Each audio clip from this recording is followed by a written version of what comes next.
kalau kita melihat di awal Maret 2024 ini IHSG sudah performance-nya bagus begitu ya, dan bahkan mencetak all time high, ya sebenarnya kita cukup telat kalau kita mau masuk begitu.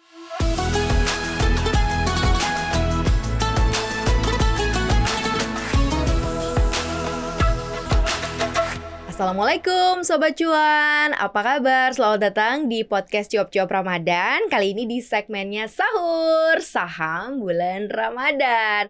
Kita selalu nemenin bulan Ramadannya Sobat Cuan dengan sejumlah dan sederet informasi-informasi terutama soal investasi. Nih di sini bareng Maria Katarina dan juga Tasya Natali. Oke, apa-apa aja yang bisa Sobat Cuan perhatikan khususnya di investasi selama bulan Ramadan? Walaupun di bulan Ramadan ya Asya biasanya secara tren sih gak terlalu rame gitu ya, agak sepi, mungkin karena memang mau fokus ibadah. Tapi kita coba lihat deh, tren investasi di bulan Ramadan ini biasanya gimana sih kalau based on data, Sya? Oke, sebenarnya ya bulan Ramadan itu kan siklusnya tuh maju ya. Jadi sebenarnya memang ada satu hal yang perlu kita notice juga kalau dibilang tahun 2024 ini kan banyak momentum juga selain bulan Ramadan ya, karena kan ini habis tadi nyepi, kemudian juga banyak libur-libur, banyak libur-libur ya, juga benar. begitu. Apalagi setelah libur tahun baru juga kan. Jadi saya kira kalau kuartal pertama di tahun 2024 ini ya bisa dibilang momentumnya itu bagus gitu loh untuk akselerasi ekonomi kita. Aku ngerti gitu. nih maksud Tasya nih Sobat Cuan ya. Di awal-awal tahun bukan hanya ada libur yang memang libur-libur hari raya keagamaan, tapi ada event gede kayak pemilihan presiden kemarin gitu ya. Dan kita masih running juga di pemilihan pemimpin daerah gitu ya, atau pilkada, di mana ini juga akan jadi momentum sebenarnya jangka panjang ya. Tapi kalau dibilang di bulan Ramadan ini biasanya cukup berjeda, artinya aktivitas bertransaksi, berinvestasi itu memang agak menurun. Apakah memang selalu seperti itu? Menurutku tidak selalu ya. Terkhusus untuk dibilang awal Maret inilah, kita melihat IHSG itu pergerakannya malah sumringah banget ya. Bahkan sempat mencapai all time high baru di atas level 7.400 ya. Jadi aku kira untuk awal tahun ini mengawali bulan Ramadan malah IHSG kita itu bergerak sangat baik dan ini memang moversnya banyak dari perbankan big caps ya. Dan kalau kita melihat secara historis gitu ya, biasa memang di awal-awal itu di bulan Ramadan pergerakannya memang cenderung atraktif begitu ya, karena biasanya market ini kan forward looking ya. Nah biasanya ya kita kan melihat karena di bulan Ramadan ini biasanya konsumsi akan terakselerasi dengan positif, begitu ya. Jadi di situ perputaran uang yang ada di Indonesia pun akan meningkat gitu. Bahkan ada proyeksi juga untuk tahun 2024 ini ya, untuk retail sales aja itu di atas 70 billion US dollar atau 70 miliar. Ini lebih tinggi di atas 20 negara yang ini ya, emerging market begitu, kumpulan emerging market. Jadi menurutku berarti artinya konsumsinya lumayan tinggi ya. Kalau misalnya angka retail salesnya lebih tinggi dari beberapa negara-negara berkembang, Indonesia tuh perform di situ, berarti engine atau pertumbuhan ekonominya gerak terus gitu kan ya? Iya betul. Apalagi kita perlu note juga ya bahwa pertumbuhan ekonomi kita, atau kalau kita melihat dari produk domestik bruto ya, lebih dari 50% itu disumbang oleh konsumsi rumah tangga. Nah, jadi memang di sini yang menjadikan akselerasi pertumbuhan ekonomi kita tuh dari konsumsi di masa Lebaran ini bisa menjadi peaknya. Bahkan untuk beberapa sektor yang bergerak di konsumsi, yang bergerak di retail, bisa jadi ya pendapatan di bulan Ramadan ini bisa cover mungkin setengah atau 3/4 dari total pendapatan dalam setahun. Iya, begitu. Memang kadang momentum hari raya, momentum libur-libur panjang itu memang untuk retail kita bagus banget. Tapi karena kita bicaranya dalam mengenai investasi di bulan Ramadan, bisa dibayangin gak sih Sobat Cuan kalau yang risky asset, misalnya seperti saham, perform IHSG-nya aja di awal Maret aja segitu bagus, apalagi produk-produk turunan di bawahnya ya nggak sih, yang turun menjadi reksadana, yang kemudian turun menjadi obligasi, ori, sukuk, dan lain-lain. Ini akan seperti apa? Apalagi yang berbau syariah kan seperti sukuk, mungkin yang jauh lebih konvensional, misalnya seperti reksadana pasar uang, yang kayak gitu untuk kayak keep temporary itu lumayan juga jadi pilihan nggak sih, Syah? Kalau jangka pendek mungkin bisa menjadi pilihan ya, tapi kita perlu melihat dari sisi kapan kita masuknya ya. Karena kalau kita melihat di awal Maret 2024 ini IHSG sudah performance-nya bagus begitu ya, dan bahkan mencetak all time high, ya sebenarnya kita cukup telat kalau kita mau masuk begitu. Jadi menurut aku di bulan Ramadan ini malah menjadi momentum kita untuk merealisasikan profit jika nanti sudah mulai ada tanda-tanda koreksi begitu. Dan biasanya memang begitu ya, karena Lebaran itu kan liburnya panjang banget ya.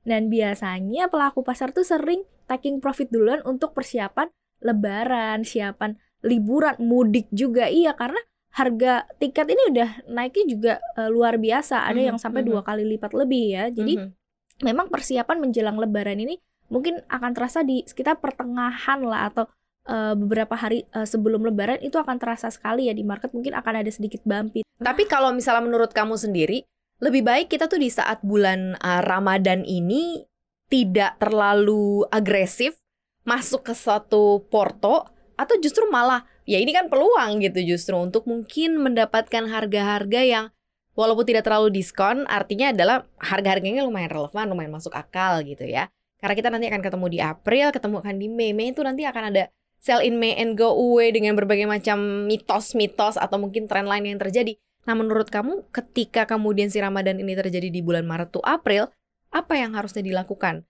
secara tren market di Maret to April dan pas lagi ada momen Lebaran? Kalau menurut aku untuk investasi kita balik lagi ke fundamental ya. Tetap kita patokannya bagaimana kondisi perusahaan itu, apakah memang dia punya profitabilitasnya bagus gitu ya, maksudnya pertumbuhannya positif, kemudian kita lihat juga dari neracanya, utangnya bagaimana, terus bagaimana dia mengelola asetnya, liabilitasnya, seperti itu ya. Kita harus ngecek dulu kesehatannya, jadi kita check up nih ibaratnya ya. Kita lihat perusahaannya tuh sehat atau enggak. Nah setelah itu baru kita cek valuasinya murah atau enggaknya. Jadi kalau di posisi dengan IHSG yang sudah mencapai all time high dan beberapa mungkin perbankan big caps, kemudian juga big caps lain yang di luar perbankan itu kan juga beberapa sudah bilang tidak terlalu murah ya. Jadi kalau kita mau masuk sekarang ya bisa dibilang bukan best price banget begitu. Jadi menurut aku untuk investasi kita boleh mengincar suatu saham yang kita nilai fundamentalnya bagus, tetapi jangan terburu-buru atau jangan FOMO masuk gitu. Jadi kita bisa menunggu nanti kalau misalnya udah mulai ada koreksi, dan bisa aja kok setelah Lebaran gitu ya, atau mungkin nanti pas mungkin masa-masa sell and go away itu tapi malah ternyata pas mereka turun itu malah bisa menjadi momentum juga untuk masuk karena valuasinya udah mulai terdiskon. Jadi kita tetap mengutamakan fundamental dulu untuk ngecek kesehatan perusahaan bagaimana, baru nanti valuasi murah atau enggak, dan disertai dengan teknikal untuk kita dapat momentum harga yang lebih baik. Oke. Berarti kan ini bisa diambil apa ya, positifnya gitu ya. Jadi kita jangan terburu-buru. Kita lihat, kita mungkin karena bulan Ramadan jadi lebih banyak ngebaca kali ya, prospektus segala macam kali ya, dan juga laporan keuangan. Kalau di bulan Ramadan ini untuk investasi perlu nggak sih kita lakukan diversifikasi? Waktu yang tepat nggak sih menurut Tasya untuk melakukan diversifikasi? Nggak semua di paper aset gitu ya, maksudnya di risky aset kayak saham, tapi mungkin bisa digeser ke mungkin saatnya nih beli real asset gitu ya mungkin, atau misalnya saatnya nih mungkin lihat sesuatu yang lebih syariah gitu. Jadi lumayan kita lakukan diversifikasi portofolio nih, atau mungkin rebalancing porto yang kita punya. Menurutku diversifikasi itu penting ya, bahkan bukan cuma di momen Lebaran begitu. Di momen Ramadan gitu ya. Iya, jadi menurutku portofolio itu aku selalu membagi ya berdasarkan tujuan jangka waktu kita itu ingin merealisasikan uangnya dalam berapa lama. Jadi kalau kita memang ya tujuan kita lebih banyak misal untuk jangka pendek ya tentu kita jangan diversifikasikan lebih banyak di saham gitu ya, atau kripto, atau yang risk asetnya tuh lebih tinggi gitu. Tentu kita kalau punya goals jangka pendek kita harus semakin konservatif. Nah, tapi berbanding terbalik ya kalau misalnya kita orangnya yang slow, terus kita punya uang dingin yang lumayan, dan kita punya tujuan itu masih 5 tahun, masih beberapa tahun ke depan, di atas setahun, itu bolehlah kita punya aset alokasi banyak di saham, di reksadana saham atau yang campuran seperti itu. Jadi tetap sesuaikan dengan tujuannya masing-masing ya. Jadi biar kita itu kalau punya tujuan gitu ya, mungkin dalam jangka pendek, bentar lagi kan lebaran biasanya ya. Ada yang mudik, kemudian juga ada yang bagi-bagi THR. Ini kan tentu mereka akan mengeluarkan spend yang lebih banyak begitu ya. Jadi ya jangan terlalu FOMO, kita ngejar saham yang lagi naik, ternyata kita bisa diturunin juga kok gitu.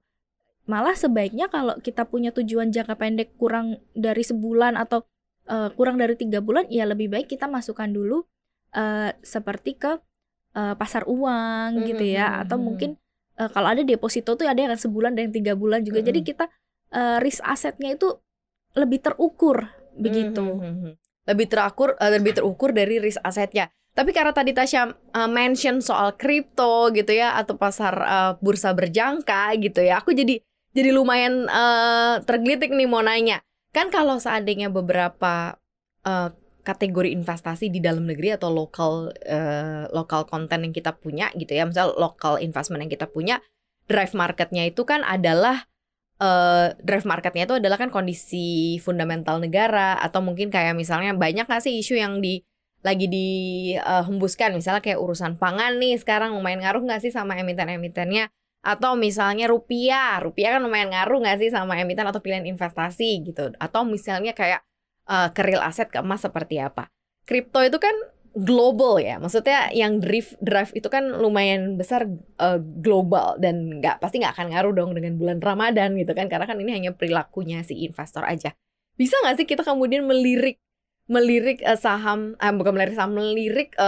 kripto atau bukan investasi, trading kripto gitu? Iya. Untuk dalam jangka waktu yang short ini, bukan mencoba, tapi mungkin seperti melihat opportunity-nya seperti apa sih, seramai apa sih.